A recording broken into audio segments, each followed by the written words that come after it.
오늘 우리가 읽은 본문 말씀 가지고 수넴 여인을 불러오라 라는 제목으로 같이 말씀의 은혜를 나누기를 원합니다.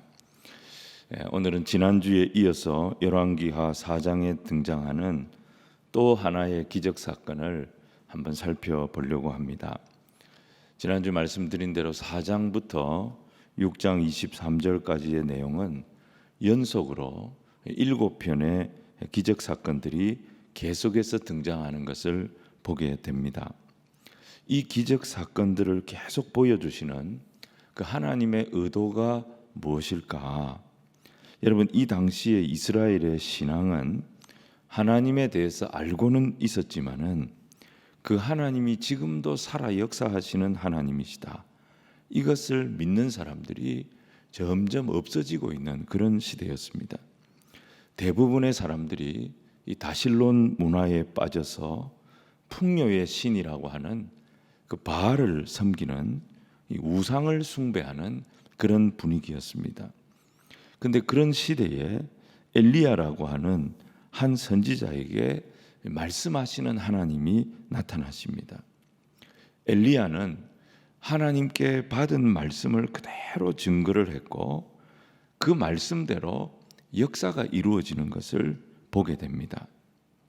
근데 아무리 하나님의 역사가 나타나도 세상이 변하지를 않는 것입니다. 세상은 여전히 하나님의 음성보다는 음성 들을 그때뿐이고 왕들의 모략이나 군사력의 규모에 의해서 이 세상 역사가 진행된다고 믿었기 때문에 이 세상 사람들의 머릿속에는 모든 힘은 돈에서 나오는 거고 모든 힘은 권력에서 나오는 것이다, 그렇게 믿는 시대였던 것입니다. 그래서 왕부터 자기 이익과 욕심을 위해서 통치를 했고 온 백성들도 그 길을 따라서 살았던 것입니다. 종교라고 하는 것은 이 모든 것을 이들의 욕심과 이들의 야망을 합리화시켜주는 그런 수단으로 전락을 해버렸고 무슨 짓을 해도 그 양심을 건드리지 않고 어떤 시비도 걸지 않는 바알과 아세라와 같은 그런 우상을 섬기는 그런 문화가 유행했던 시대, 신앙의 세속화가 갈수록 심해가던 그런 시대였습니다.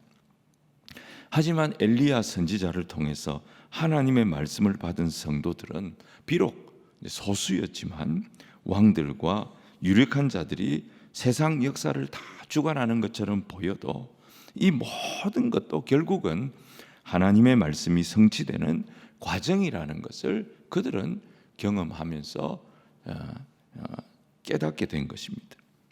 여러 가지 결핍이 있었고 여러 가지 상실이 있었지만 그래서 하나님이 느껴지지 않는 많은 사람들이 하나님의 부재를 말하는 그 하나님이 느껴지지 않는 시대를 살아가는 것처럼 보였지만 하나님은 여전히 살아계시고 역사를 이끌어 가시는 주관자이심을 고백하는 이 말씀 중심의 신앙, 말씀 중심의 신앙을 하나님께서 지금도 이 땅 위에 붙들고 계신다, 이것을 이들이 알게 된 것입니다. 이 말씀의 신앙은 엘리야에게서부터 이제 엘리사에게로 이제 전승이 됩니다. 그리고 또 여러 선지 생도들에게 전수가 되어집니다. 비록 이들은 소수였지만 하나님의 말씀을 믿는 자들이었고 그 말씀의 하나님을 삶에서 체험하는, 그 말씀의 능력을 자기들의 삶에서 경험하는 이런 신앙의 공동체가 이스라엘 안에서 세워져 가고 유지되어져 가고 있었던 것입니다. 그걸 이제 보여주시는 말씀이, 하나님의 말씀이 살아있다, 이걸 보여주시는 말씀이 4장부터 6장 23절까지 계속 나오는 기적사건의 의미가 되는 것입니다. 오늘 본문은 수넴이라고 하는 한 동네에, 북이스라엘의 한 동네에 살았던 어떤 여인의 가정에서 일어난 기적사건을 소개하고 있습니다. 근데 이게 상당히 성경에서 차지하는 분량이 많습니다. 이것은 그만큼 이 사건이 우리가 그냥 지나갈 수 없는 중요한 사건이었다 하는 것을 알려주는 것이죠. 오늘 첫 번째로 이 수넴 여인이 아이를 낳는 기적이 일어나는 것을 보게 됩니다. 이 엘리사는 주 근거지가 어디였냐면 갈멜산이었습니다. 그 갈멜산에 기거를 하면서 이 선지 생도들의 공동체가 있는 곳은 길갈, 베델, 여리고, 그러니까 이 북이스라엘에서 저 남쪽 지역이었습니다. 그러니까 이스라엘 북쪽 지역에서 저 남쪽 지역 꽤 먼 거리를 계속 순회를 하면서 사역을 했고, 또 수도 사마리아에도 계속, 또 이스라엘 땅에도 계속 왕복을 하면서 사역을 해야 했는데, 그때마다 한 성읍을 이제 계속 지나가야 됩니다. 그 성읍의 이름이 수넴이었던 것입니다. 그래서 이 수넴이라고 하는 이 마을을 계속 거쳐서 사역지로 이동을 해야 했습니다. 근데 이 수넴 땅에 한 여인이 살고 있었는데, 이 여인은 엘리야에 대해서도 아는 사람이었고 아마 엘리사가 어떤 역할을 하는지도 아는 여인이었던 것 같습니다. 엘리야가 하나님의 말씀을 받아서 왕에게 전달하고 백성들에게 전달했을 때, 이 선지자가 갈멜산 제단에서 하나님 앞에 기도했더니 하늘에서 불이 떨어졌다. 또 기도했더니 3년 반 동안 비 한 방울 떨어지지 않던 하늘에서 큰 비가 쏟아졌다. 이런 기적이 일어났다. 그리고 그 엘리야의 뒤를 이은 말씀의 종이 바로 엘리사라는 것도 알고 있었던 것 같아요.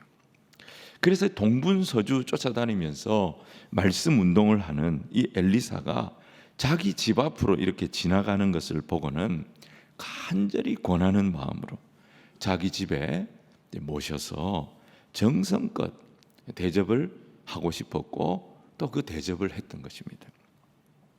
엘리사도 정말 정성을 다해서 자기를 이렇게 대접해 주는 이 여인의 마음을 알았고, 그래서 이제 지나다닐 때마다 그 집에 자주 들러서 교제를 하는 그런 관계가 되어졌어요. 근데 이 여인이 이렇게 보니까 엘리사가 늘 먼 거리를 이렇게 다니면서 수고를 많이 하는 거예요. 그래서 이 여인이 자기 남편에게, 아마 집안이 좀 넉넉했던 여유가 있는 집안이었던 것 같아요, 자기 남편에게 이 사람 하나님이 쓰시는 거룩한 사람이다. 이 엘리사는 하나님의 거룩한 사람인데 이 사람을 위해서 우리 옥상에다가, 우리 집 담 위에다가 거처를 하나 만들어주면, 게스트하우스를 하나 만들어서 이 엘리사가 쓸 수 있도록 그렇게 좀 도와주면 어떨까요? 제안을 한 거예요. 이 남편도 참 좋은 사람이에요. 그래서 그 허락을 합니다. 엘리사가 갈멜산에서 저 사역지까지 그 먼 거리를 왔다 갔다 하는 것을 늘 지켜보다가 어떻게든지 내가 조금 도와줄 수 없을까? 여기 와서 좀 쉬기도 하고 또 연구도 할 수 있는, 말씀 연구도 할 수 있는 그런 방을 만들어서 제공을 했던 것입니다. 엘리사는 그 방을 사용하면서 참 이 부부의 진실한 마음에 감동을 받게 됩니다. 그냥 방이 아니었어요. 아주 세심한 배려가 느껴지는 그런 방이었어요. 그래서 엘리사는 그 방을 이제 쓰면서 이 부부의 이런 극진한 대접을 받으면서 마음에 감동이 일어난 겁니다. 그래서 내가 너를 위하여 무엇을 하랴. 우리가 지난 주에도 이 선지생도의 아내가 과부가 되어졌지요. 이 여인은 모든 것이 없었습니다. 그죠? 지금 이 수넴 여인하고는 상황이 다르죠. 아무것도 없어서 엘리사 앞에 와가지고 통곡을 할 때 그때도 이 말을 했었습니다. 내가 너를 위해서 무엇을 하랴. 근데 이번에는 뭘 해달라고 한 게 없어요. 근데 자기가 감동이 돼가지고 스스로 물어본 거예요. 엘리사가. 이 여인은 뭘 요구한 적이 없어요. 내가 너를 위하여 무엇을 하랴. 나는 왕도 만날 수 있는 사람이고 나는 군사령관도 만날 수 있는 사람이니 당신에게 뭐가 아쉬운 게 있으면 뭔가 소원이 있으면 내게 말을 해라. 이제 그렇게 말을 했어요. 자, 우리 13절 우리가 읽지 않았습니다만은 13절 말씀 같이 한번 읽어보겠습니다. 시작. 엘리사가 자기 사환에게 이르되 너는 그에게 이르라. 내가 너를 위하여 무엇을 하랴?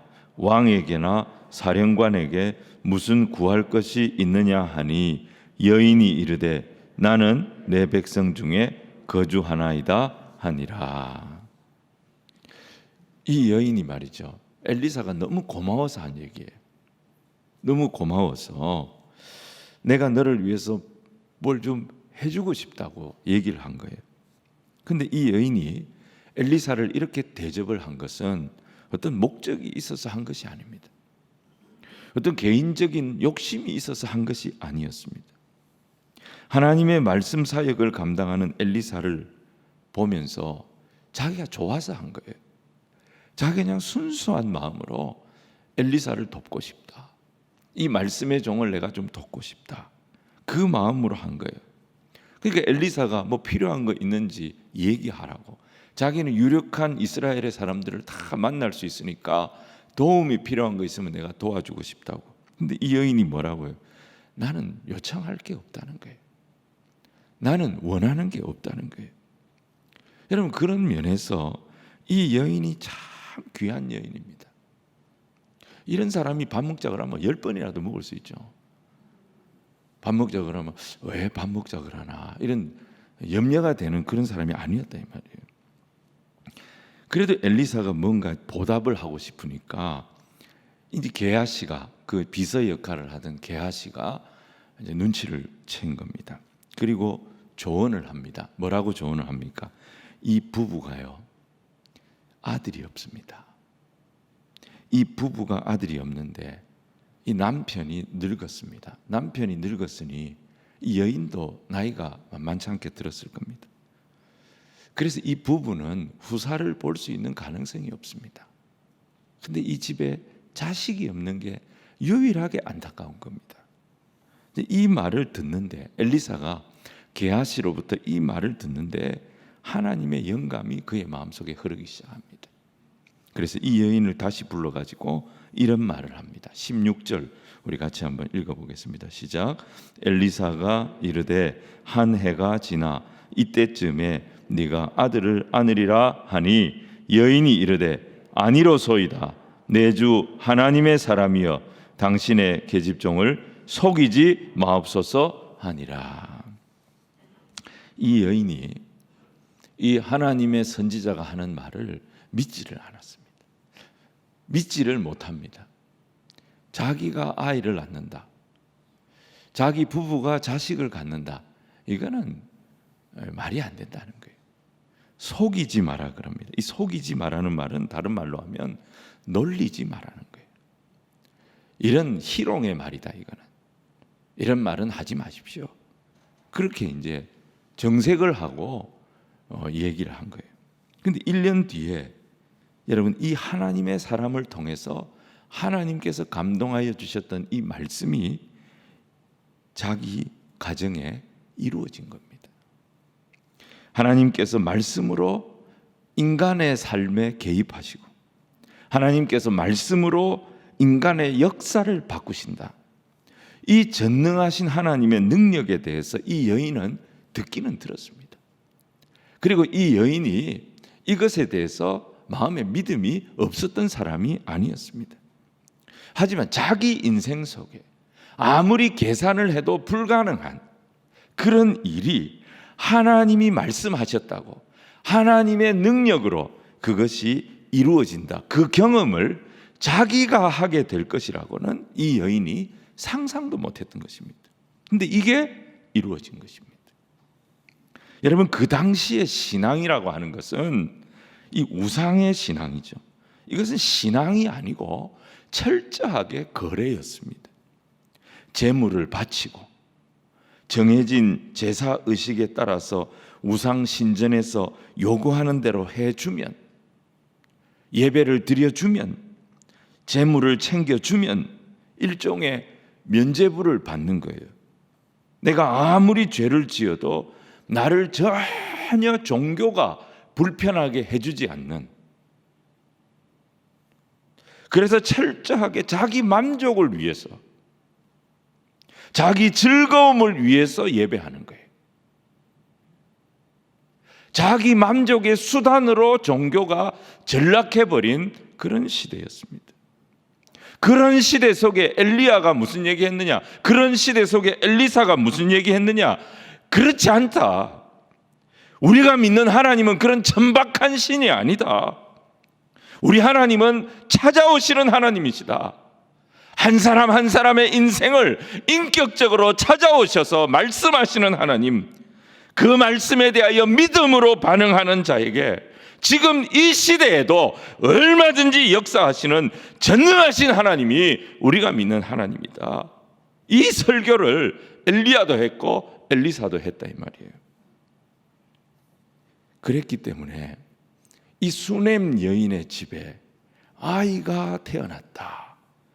여러분, 이 수넴 여인의 출산 사건은 당시에 모든 우상을 섬기던 그 시대의 신앙관, 그 시대의 가치관을 흔들어 놓는 그런 사건이 되어졌던 것입니다.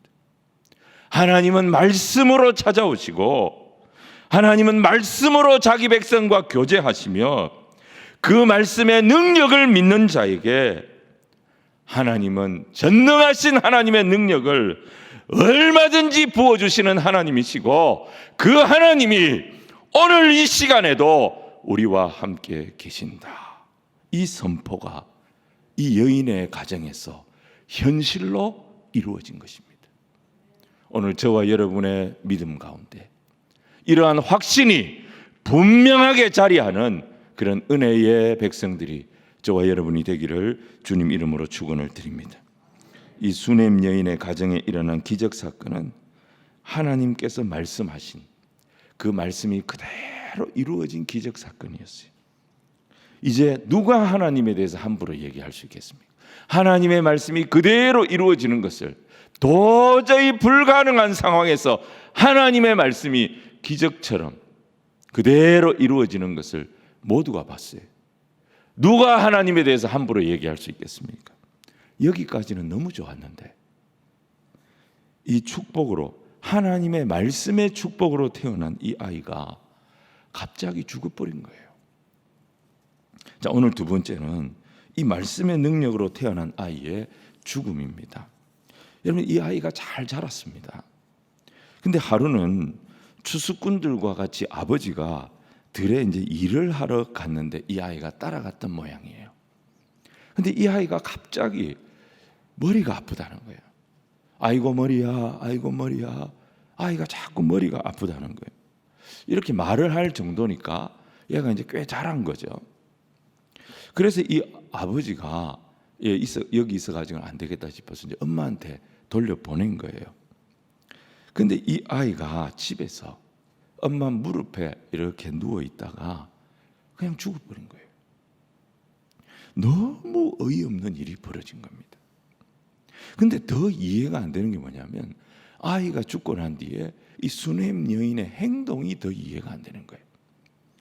여러분, 이 여인이 보인 반응에 대해서 성경이 굉장히 자세히 기록하고 있습니다. 먼저 이 죽은 아이를 어디에다가 눕히냐면은 그 엘리사를 위해서 자기들이 만들어 주었던 방, 그 다락방, 그 다락방에 엘리사의 침상에다가 이 아이를 갖다 눕힙니다.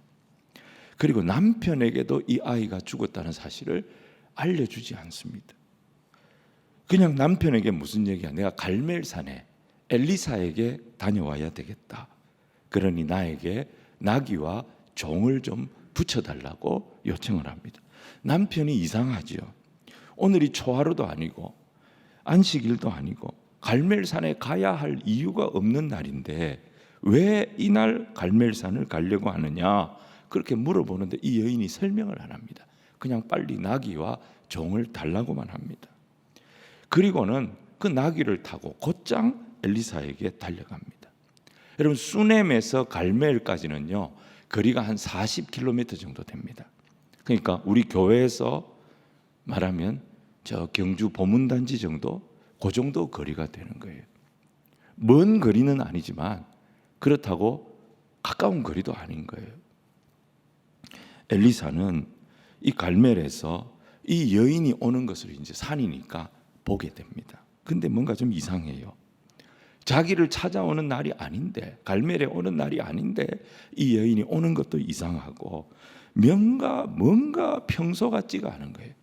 평소 같지 않은 그 모습을 보면서 본능적으로 뭔가 문제가 있다 하는 것을 느꼈던 것 같습니다. 그래서 게하시를, 자기 이 비서를 보냅니다. 보내서 먼저 물어봅니다. 3가지 물어보죠. 당신 괜찮습니까? 당신 남편 괜찮습니까? 당신 아이 괜찮습니까? 이 3가지를 물어봐요. 근데 이 여인이 간단하게 편안합니다, 이렇게 얘기하고 더 이상 입을 열지 않는 거예요. 그리고 이제 엘리사 앞에 갔는데 엘리사를 보자마자 어떻게 합니까? 아무 말도 하지 않고 엘리사의 발을 확 끌어안고 엎어진 거예요. 이 여인이. 게하시가 너무 놀래가지고 이 여인을 떼놓으려고 하는데 엘리사가 말립니다.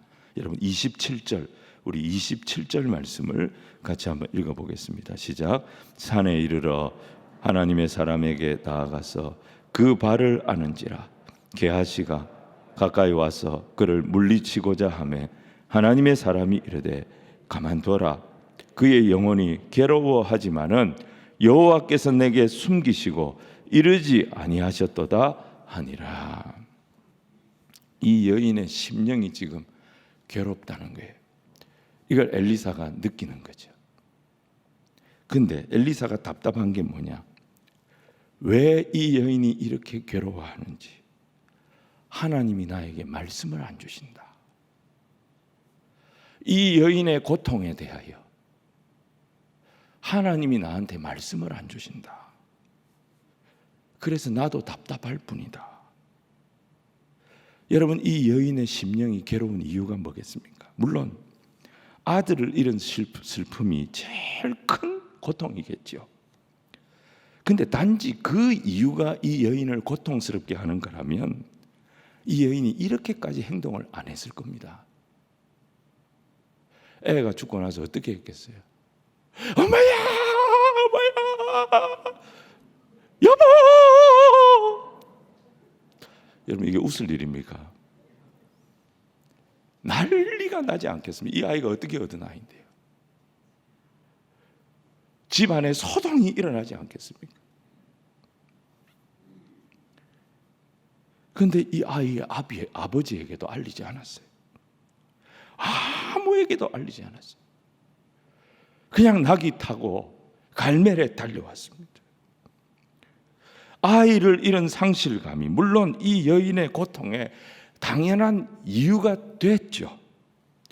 근데 이 여인에게 지금 아이를 잃은 것보다 더 큰 위기가 온 것입니다. 그게 뭐냐? 하나님이 어떤 분이냐? 지금까지 자기가 들어왔고 지금까지 자기가 경험했던 하나님하고 전혀 다른 일을 하시는 거예요. 하나님이 누구냐는 거예요. 아이가 없어서 아이 갖게 해달라는 욕심으로 엘리사 만난 적 없습니다. 이 여인은 하나님이 주신 거예요. 아이 달라고 요청한 적이 없어요. 생각도 안 했습니다. 아이가 없어서 섭섭한 건 있었고 서운한 건 있었지만 나이가 들면서 이거 다 마음에서 정리하고 난 다음이에요. 그런데 하나님이 엘리사를 통해서 굳이 아이를 주신 거예요. 그래서 이 아이를 키우면서 너무 감사했어요. 하나님이 내가 다 잊고 있었는데, 내가 다 포기하고 있었는데 하나님 그런 내 마음의 깊은 곳까지 어떻게 이렇게 아셨을까? 이 아이를 보면서 전율을 느끼는 거예요. 이 아이가 여기저기 막 집안 구석구석을 뛰어다니는 거 볼 때마다 하나님이 살아계시구나, 하나님이 우리와 함께 하시구나, 이것을 느끼면서 늘 하나님을 찬송했습니다. 그렇게 하나님에 대한 믿음이 더 깊어지고 있는데 아무 설명도 없이 하나님이 어느 날 갑자기 이 아이를 데려가신 거예요. 엄마로서의 충격은 말로 다 할 수 없는 것이었고, 도저히 하나님이 하시는 이 행태를 받아들일 수가 없는 거예요. 이해할 수가 없는 거예요. 지금 이 여인은 지금까지 지켜왔던 이 신앙이 지금 송두리째 흔들리고 있는 거예요. 믿음의 뿌리가 흔들리고 있는 거예요. 하나님은 도대체 어떤 분이냐는 거예요. 아무리 생각해도 이해가 안 되는 거예요. 이 문제의 답을 남편이 줄 수 없어요. 누구에게 하소연한다고 해결될 일이 아니에요. 오직 이것은 하나님의 대리인인 엘리사를 만나야 되겠다. 내가 엘리사를 찾아가서 그 사람에게 답을 한번 들어봐야 되겠다. 그래서 심령의 고통을 안고 아무도 만나지 않고 갈멜산으로 달려왔어요. 엘리사를 보자마자 그간 억눌러 왔던 아무에게도 말하지 않고 자기 마음속 깊은 곳에서 그렇게 눌러놨던 그 마음의 감정이 폭발하면서 엘리사의 발을 부둥켜 안고 엎드린 거예요. 이것은 수넴 여인에게 찾아온 신앙의 위기였을 뿐 아니라 그 당시 불신의 시대입니다. 우상의 시대입니다. 그런 시대 속에 이스라엘이 점점 망가져가는 모습을 보고 과연 하나님은 여기에 계신 건가? 하나님의 깊은 부재를 느끼면서 도저히 이해할 수 없는 하나님이 하시는 일에 대해서 받아들일 수 없는 마음으로 곤고한 인생을 살아가던 그 소수의 믿음의 사람들, 그들이 느끼는 신앙의 위기의 문제이기도 했던 것입니다. 엘리사는 늘 설교를 그렇게 했습니다. 하나님은 말씀하시는 하나님이십니다. 하나님은 우리의 삶에 역사하시고 개입하시고 찾아오시는 하나님이십니다. 우리의 인격을 들여다보고 계신 하나님이십니다. 우리와 교제하기를 기뻐하시는 하나님이시고 우리의 인생과 이 땅 모든 역사를 주관하시는 전능하신 하나님이십니다. 하나님의 말씀은 살아있고 그 말씀은 반드시 역사합니다. 지금은 힘 있는 자들이 그들의 욕심대로 그들의 계획대로 이 세상이 돌아가는 것처럼 보이지만 이 세상은 하나님의 말씀대로 움직이는 것을 믿으시기를 바랍니다. 엘리사가 그렇게 설교했다 이 말이에요. 근데 그 설교가 현실에서 그대로 증명된 사건이 수넴 여인이 아들 낳은 사건이었어요. 아, 그렇구나. 하나님은 엘리사가 말한 대로, 엘리사 선지자가 말씀한 대로 말씀을 하시고 그 말씀대로 역사하시는 하나님이시구나. 모든 사람들이 그걸 인정하고 찬송했어요. 그런데 그 아이가 죽어버린 거예요. 여러분, 이것은 선지자 엘리사의 위기이기도 했던 것입니다.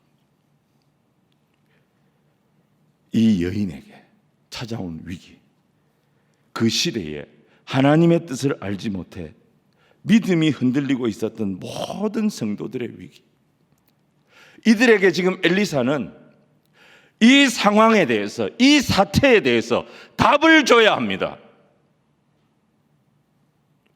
이 여인이 엘리사의 발을 붙잡고 뭐라고 얘기합니까? 자, 28절 우리 같이 한번 읽어보겠습니다. 시작. 여인이 이르되 내가 내 주께 아들을 구하더이까 나를 속이지 말라고 내가 말하지 아니하더이까 하니. 내가 언제 당신한테 아들 달라고 구한 적 있습니까? 나는 아들이 없다고 하나님 원망한 적 없습니다. 거기에도 하나님 뜻이 있겠지. 그럼에도 불구하고 내가 믿음으로 살려고 선지자 대접 잘하고 주변 사람들한테 덕을 쌓고 내가 겸손하게 믿음으로 살려고 그렇게 애를 써왔습니다. 왜 그런 사람에게 아들은 줘가지고 또 이렇게 데려가서 내 속을 이렇게 갈기갈기 찢어놓는 겁니까? 내가 언제 자식 달라고, 내가 언제 아들 달라고 요구한 적이 있습니까? 나는 조용하게 살던 사람이었고 나는 그냥 백성 중에 평범하게 거하는 사람이었는데 왜 나를 이렇게 비참하게 만드는 겁니까? 한 아이의 어미로서, 동시에 한 사람의 신앙인으로서 송두리째 그의 인생에 영적인 위기가 찾아온 것입니다. 그래서 엘리야에게 물은 거예요. 나는 도저히 이해를 못하겠다. 이 하나님을 내가 도저히 받아들일 수가 없다. 당신은 하나님의 선지자니까 당신이 한번 대답을 해봐라. 이게 이 여인의 질문이었던 거죠. 일단 엘리사는 이 아이를 어떻게든지 살려야 되겠다고 생각을 했던 것 같습니다. 그래서 자기가 선지자로서 하나님의 능력을 드러내는 데 사용했던 지팡이를 게하시에게 줍니다. 너는 이 지팡이 들고 지금 곧장 수넴 여인의 집으로 달려가라. 가는 길에 혹시 능력이 딴 데로 셀 수도 있으니까 절대 누구를 만나도 인사도 하지 말고 말도 섞지 마라. 곧장 여인의 집에 가서 그 아이의 얼굴에 이 지팡이를 올려놔라. 게하시가 시키는 대로 합니다. 근데 이 여인이 게하시를 따라가지를 않아요. 지금 이 여인의 문제는 아이가 사느냐 죽느냐가 아닙니다. 이 문제보다도 하나님이 어떤 분이냐는 거예요. 하나님 나에게 왜 이렇게 하느냐는 거예요. 내가 당신을 통해서 내가 이 의문을 풀어야 되겠다. 당신이 움직이지 않으면 나도 안 움직인다. 그게 이제 엘리사가 뒤늦게 수넴 여인의 집으로 내려갑니다. 집에 도달해 보니까 게하시가 나오고 있어요. 애는 벌써 죽었습니다. 애를 써봤지만 아무리 해도 아이가 깨어나지 않습니다. 방법 없습니다. 그 말을 듣고 엘리사는 다시 그 방으로 올라갑니다. 방에는 지금 아이하고 자기하고 둘밖에 없어요. 지난번 기적 때는 빈 그릇만 모아놔도 하나님께서 그 빈 그릇 다 채워주셨잖아요. 근데 이번에는 안 통하는 거예요. 지팡이 갖다 놓으면, 하나님이 능력으로 함께 했던 그 지팡이 갖다 놓으면 애가 살아날 줄 알았어요. 근데 이게 안 통하는 거예요. 엘리사는 방법을 잃어버린 거예요. 거기서 뭐 합니까? 엘리사가 기도했다 그랬습니다. 자, 오늘 세 번째 수넴 여인의 회복입니다. 엘리사가 이 죽어있는 아이, 이 아이 앞에서 기도한 뒤에 이상한 행동을 합니다. 오늘 우리가 읽은 본문 말씀입니다. 이상한 행동을 합니다. 침상에 누워있는 이 죽은 아이 위에 올라갑니다. 그리고 그 아이의 몸과 자기 몸을 맞춥니다. 여러분, 이 기도가 의미하는 게 뭘까요? 왜 이렇게 했을까요? 엘리사는 죽은 아이의 모습을 보면서 자기 모습을 본 겁니다. 지금 불신앙의 시대 속에 사람들은 다 여호와 하나님을 섬기는 신앙을 버리고 있습니다. 그런 시대에 이 죽은 아이의 어미는 어떤 사람입니까? 묵묵하게 믿음으로 살아온 여인이었습니다. 선지자 대접자라고 주변의 선을 행하며 믿음으로 살아온 여인이었어요. 그런데 이 여인에게 하나님이 은혜를 주셔가지고 그 말씀의 능력으로 아이를 얻었잖아요. 그런데 지금 그 애가 갑자기 죽어버린 거예요. 이 이해할 수 없는 고통, 이 도저히 납득할 수 없는 이 고통의 의미에 대해서 자기가 지금 누굽니까? 여호와의 선지자 아닙니까? 그 여호와 하나님의 대리인 아니에요. 하나님의 대리인으로서 하나님이 하신 일에 대해서 이 여인에게 뭔가 지금 설명을 해야 됩니다. 이 여인에게 하나님이 왜 이렇게 하셨는지 하나님의 말씀을 받아서 전달을 해줘야 돼요. 근데 지금 엘리사는 말씀이 없는 거예요. 이 여인에게 전해줄 말씀이 없는 거예요. 여러분, 뭐라 그랬습니까? 27절에 그의 영혼이 괴로워하지만은 여호와께서 내게 숨기시고 이르지 아니하셨도다. 하나님이 말씀을 안 주신다. 이 여인이 이렇게 고통스러워하는데, 이 여인이 이렇게 힘들어하는데 내가 너무너무 답답한 것은 하나님이 나에게 말씀을 안 주신다. 내가 뭐라고 위로를 해야 될지, 뭐라고 소망을 줘야 할지 하나님이 나에게 침묵하신다. 사랑하는 여러분, 말씀이 없는 선지자는 죽은 선지자입니다. 엘리사는 이 아이의 죽음과 자기 자신을 동일시하고 있는 것입니다. 이 수넴 여인이 자기를 뭐라고 불렀습니까? 하나님의 거룩한 선지자라고 불렀습니다. 근데 지금 자기는 거룩한 선지자 아닙니다.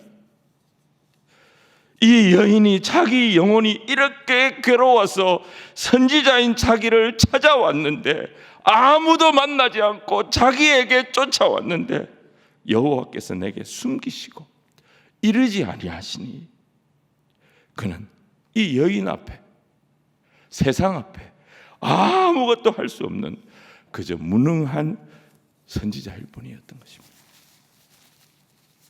여호와께서 내게 말씀을 주시지 아니하시면 하나님, 내가 이 죽은 아이와 내가 다를 게 뭐가 있습니까? 하나님, 이 가정의 위기는 저의 위기입니다. 이 가정의 슬픔은 저의 슬픔입니다. 제발 저에게 말씀을 주십시오. 선지자인 저에게 말씀을 주십시오. 여호와께서 제게 말씀을 주시지 아니하시면 내 입은 이 아이의 죽은 입과 다를 것이 없습니다. 여호와께서 내 눈을 열어주시지 아니하시면 저의 눈은 이 죽은 아이의 눈과 다를 것이 뭐가 있습니까? 하나님이 저를 사용하시지 아니하시면 아무것도 할 수 없는 저 죽은 아이의 손과 내 손이 다를 것이 무엇이 있습니까? 엘리사는 마치 자기의 생명으로 이 아이의 생명을 대신하는 것처럼 절박한 마음으로 자신과 그 아이를, 죽은 아이를 일치시키면서 엎드렸는데, 그때 하나님은 엘리사의 생명이 아이의 생명을 살리는 은혜의 통로가 되도록 그를 사용하신 것입니다. 여러분, 우리는 금요 기도회도 하고 수요 기도회도 하고 또 새벽 기도회도 합니다. 그죠? 니시 중보 기도회도 있습니다. 우리의 기도에 제일 중요한 게 뭘까요? 내 기도가 이루어지느냐 이루어지지 않느냐, 이거는 우리가 걱정할 영역이 아닙니다. 이것은 우리의 영역이 아닙니다. 기도의 응답은 하나님이 하시는 겁니다. 제일 중요한 건 뭐냐? 기도하는 성도에게 제일 중요한 것은 뭐냐? 그 고통 중에 있는 성도와 기도하는 내가 하나가 되는 것입니다. 이게 하나님이 우리의 기도에서 보고 싶어 하시는 겁니다.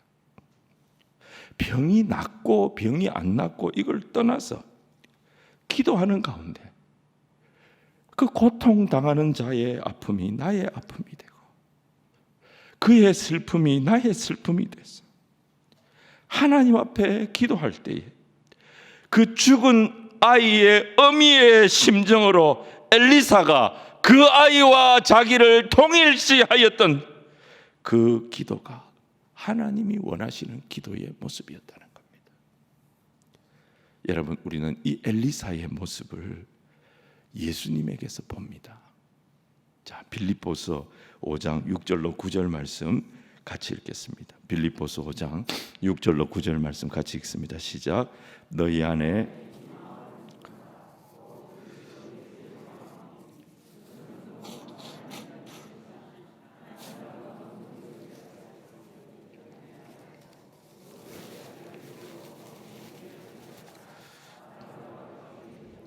사람의 모양으로 나타나사 자기를 낮추시고 죽기까지 복종하셨으니 곧 십자가에 죽으심이라. 아멘. 여러분, 예수님의 성육신 사건, 예수님이 그냥 인간의 몸을 입고 이 땅에 오신 그게 전부가 아닙니다. 여러분, 하나님이신 예수님이 오늘 성경에 뭐라 되어 있습니까? 빌립보서에 뭐라고 되어 있습니까? 사람들과 같이 되셨다 그랬습니다. 오히려 자기를 비워 종의 형체를 가지사 사람들과 같이 되셨다 그랬습니다. 여러분, 마음에 안 드는 사람 포기하는 게 차라리 쉽습니다. 포기하는 것보다 더 어려운 게 뭐냐? 그 사람하고 같아지는 겁니다. 정말 미운 사람 안 보면 됩니다. 너무 제일 힘든 게 뭐냐? 그 사람하고 같아지는 겁니다. 하나님이 그걸 선택하신 거예요. 예수님은 죄로 죽은 우리를 주님 자신과 일치시키셨습니다. 주님이 우리와 자신을 일치시킨 사건이 십자가 사건입니다. 그 십자가에서 예수님은 도저히 하나 될 수 없는 우리와 자신을 동일시 시키셨습니다. 그래서 우리가 져야 할 모든 사망의 죄책을 자신의 생명으로 대신해 주셨던 것입니다. 예수님이 십자가에서 우리와 같아지셨기 때문에 예수님의 생명이 나의 생명이 되는, 예수님의 권세가 나의 권세가 되는, 이 말로 다 할 수 없는 긍휼을 우리가 체험하게 된 것입니다. 수넴 여인을 불러오라. 아이가 살아났어요. 다시 살아난 그 아이를 엘리사가 이 여인의 품에 안겨줍니다. 이 여인의 마음이 어땠을까요? 그렇지, 하나님이 나를 버린 게 아니었지. 하나님이 나를 떠난 게 아니었어. 하나님의 말씀은 역시 살아있는 말씀이요 능력의 말씀이었어. 아이가 태어날 때보다 더 큰 말씀의 능력을 체험하고 그 방을 나서는 이 여인의 마음의 기쁨을 무엇으로 표현할 수 있었겠습니까? 수넴 여인이 회복된 거예요. 이 수넴 여인의 회복은 엘리사의 회복을 의미하는 거였습니다. 엘리사의 회복은 고통받고 있던 하나님의 부재 때문에 마음 둘 곳을 잃어버리고 신앙이 흔들리고 있던 열왕기 시대의 모든 성도들을 회복시키는 하나님의 능력이 되어졌던 것입니다. 수넴 여인처럼, 엘리사처럼 하나님 여전히 오늘 이 시간에도 저와 여러분과 함께 계십니다. 여러분, 이 임재의 체험이 하나님 말씀에 순종하며 사는 저와 여러분의 삶에서 아주 작은 일에서라도 올 한 해 경험되어지기를, 정말 체험되어지기를 주님 이름으로 축원을 드립니다. 그때 그 말씀이 내 말씀이 되는 거예요. 이 말씀이 능력의 말씀이구나. 이게 나를 위한 하나님의 말씀이구나. 이 말씀이 내게 되는 거예요. 내 삶에서 하나님의 말씀의 능력이 나타나서 이 고난의 시대를 살아가는 우리 성도님들 다 하나님 찬양하고 다 하나님 은혜 노래하는 그런 축복의 백성들이 다 되시기를 주님 이름으로 축원을 드립니다.